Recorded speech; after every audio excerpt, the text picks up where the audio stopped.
여호수아서 10장 16절부터 28절까지 말씀을 함께 교독합니다.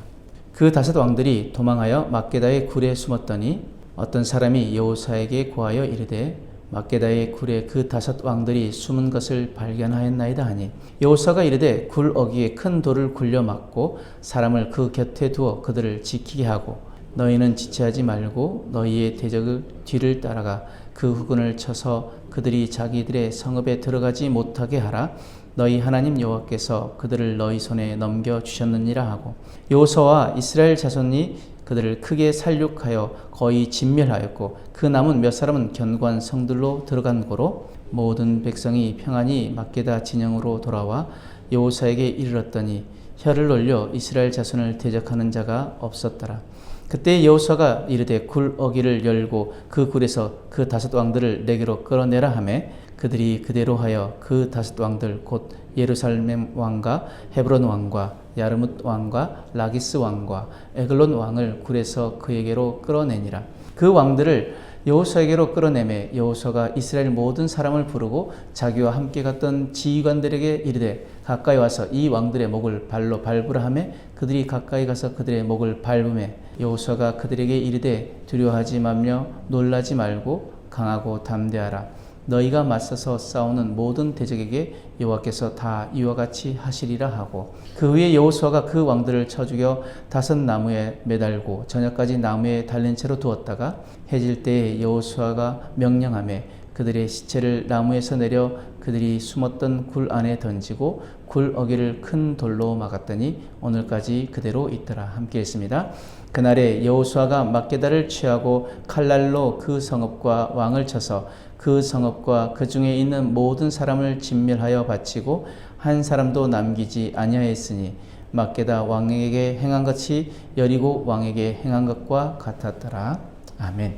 오늘 말씀의 내용은 이스라엘 군대는 막게다 동굴에 숨은 다섯 왕을 가두어 두고 남은 적들을 모두 섬멸합니다. 그리고 이후에 가두어뒀던 왕들을 끌어내서 처형함으로 그 전쟁을 끝마칩니다. 오늘 말씀 통해서 우리는 무엇을 깨달아야 할까요? 먼저 16절에서 21절 말씀 보면은 아모리 연합군의 다섯 왕은 패색이 짙어지자 가나안 산악지대에 산지한 그 석회암 동굴에 몸을 숨겼습니다. 이로 인해 이스라엘은 지도자를 잃어버린 적의 잔당을 완전히 소탕할 수 있었습니다. 그 결과 감히 혀를 놀려서 이스라엘 자손을 대적하는 자가 없게 되었던 것이죠.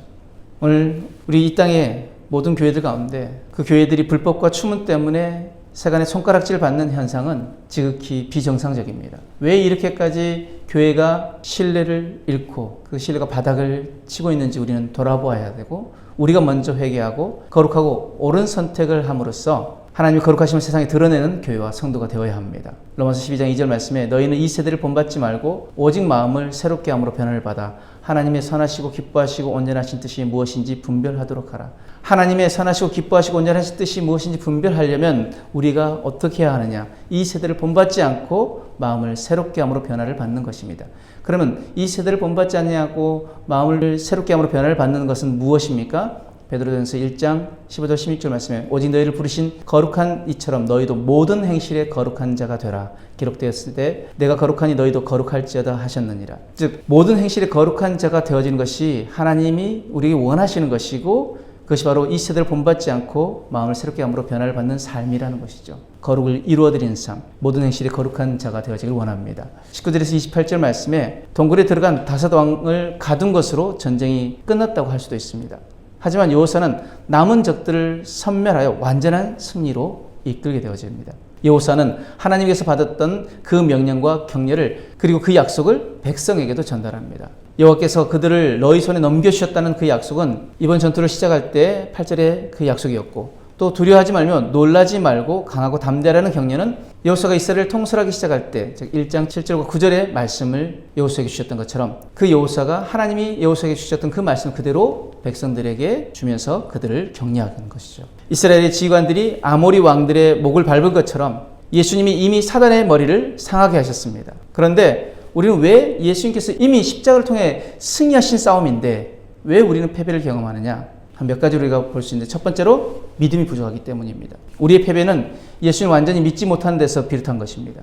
믿음이 약해질 때 영적 전쟁에서 힘을 잃게 되어진 것입니다. 베드로가 바다 위를 걷다가 그 풍랑을 보고 빠져들어갔을 때 예수님 뭐라고 말씀하십니까? 마태복음 14장 30절 31절에 바람을 보고 무서워요 빠져가는지라 소리질러 이르되 주여 나를 구원하소서 하니 예수께서 즉시 손을 내밀어 그를 붙잡으시며 이르시되 믿음이 작은 자여 왜 의심하였느냐. 우리 믿음이 연약해져서 우리가 영적 전쟁의 힘을 잃고 우리가 패배하게 되어지는 것이죠. 두 번째로 말씀과 진리의 부족입니다. 우리 영적 전쟁에서 패배하는 것은 하나님 말씀과 진리를 알지 못하면 승리 대신 패배를 경험할 수 있습니다. 또한 진리에서 멀어질 때 우리는 사단의 속임수에 쉽게 넘어가게 되어집니다. 호세아서 4장 6절 말씀에 내 백성이 지식이 없으므로 망한다라고 이야기했습니다.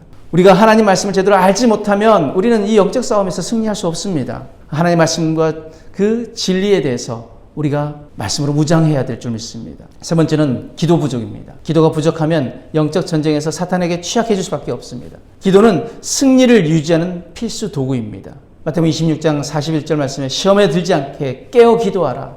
마음에는 원이라도 육신이 약하도다 하시고 우리가 깨어 기도해야 하는 이유는 시험에 들지 않게 하기 위해서입니다. 우리가 이 악한 세상 가운데서 이 영적 전쟁에서 우리가 악한 사단의 세력들과 싸울 때 우리가 깨어 있어야 시험에 들지 않고 그 악한 사단의 괴계에 넘어가지 않는 것입니다. 그러므로 우리에게 기도는 필수입니다.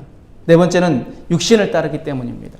육신의 욕망과 유혹을 따라갈 때 우리는 사단의 계략에 빠지게 되어집니다. 로마서 8장 6절 7절 말씀에 육신의 생각은 사망이요 영의 생각은 생명과 평안이니라. 육신의 생각은 하나님과 원수가 되나니 이는 하나님의 법에 굴복하지 아니할 뿐 아니라 할 수도 없음이니라. 즉 우리가 육신의 생각에 사로잡히면은 하나님의 법에서 멀어질 수밖에 없다는 것입니다. 그것은 무엇이라고 말합니까? 하나님과 원수가 되어지는 것이라고 말합니다. 그러므로 우리는 우리의 육을 죽여야 합니다. 사도 바울 고백처럼 나는 죽노라고 고백하는 그 고백이 우리 안에 있어야 될 줄 믿습니다. 내 안에 있는 모든 교만, 내 안에 있는 모든 정욕, 내 안에 있는 모든 것들을 하나님이 기뻐하시지 않는 모든 것들을 우리가 죽이고 나는 죽고 예수로 사는 삶을 살아갈 때 우리는 영적 전쟁에서 승리할 수 있습니다. 다섯 번째로 사탄의 계략에 우리가 쉽게 속기 때문입니다. 사탄은 거짓과 속임수로 우리를 흔듭니다.